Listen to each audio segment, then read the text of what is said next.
Selamat pagi, Shalom.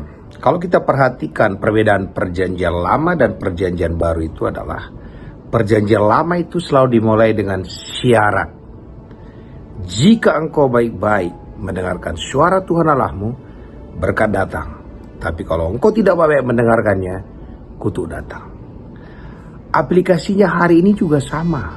Kita selalu menganggap jika kita berdoa banyak, kita diberkati. Kurang berdoa, kita dikutuk. Itu persis dengan Ulangan 28 itu. Kalau kita banyak puasa, kita diberkati. Kalau kurang puasa, kurang diberkati. Itu jika maka. Dan kalau syaratnya jika maka, itu namanya barter. Dan barter itu bukan kasih.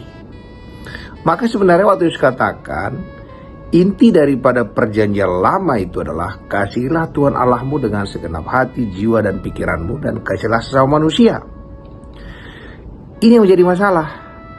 Karena dalam buku Galatia dikatakan buah roh adalah kasih. Ternyata kasih itu tidak diproduksi di muka bumi. Maka sebenarnya kita tidak bisa mengasihi kalau bukan kasih Kristus. Semua kasih kita barter. Kita baik kepada orang, kita harapkan dia baik kepada kita. Kita berdoa banyak, kita harapkan kita diberkati Tuhan. Semua itu barter. Semua itu jika maka, itu tidak kasih. Maka Yesus membuat sesuatu yang berbeda. Hubungannya dengan kita tidak lagi karena jika maka. Tapi kenapa? Karena begitu besar kasih Allah. Pagi hari ini, apapun itu, syaratnya tidak ada lagi dalam diri kita. Syaratnya adalah karena begitu besar kasih Allah. Sekarang kita contoh soal kenapa kita diampuni dosa kita? Karena begitu besar kasih Allah. Kenapa bisa kita keliling dunia? Karena begitu besar kasih Allah.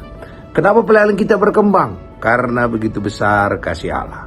Jadi mulai hari ini syaratnya adalah karena begitu besar kasih Allah. Kenapa orang yang gagal itu diangkat Tuhan? Karena begitu besar kasih Allah. Kita lihat Petrus itu dilema. Dia tanya Tuhan, berapa kali orang bersalah baru kuampuni? Karena Petrus ingin buat pembatasan. Ternyata Petrus pun salah kok. Dia juga menyangkal Yesus.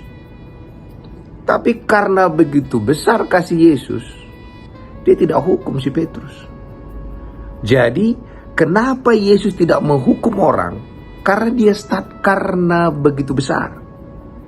Jadi hari ini, jangan lagi start dari jika aku melakukan A, maka aku mendapatkan A.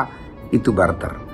Tapi kalau kita katakan karena begitu besar kasih Allah, dikaruniakannya anaknya yang tunggal.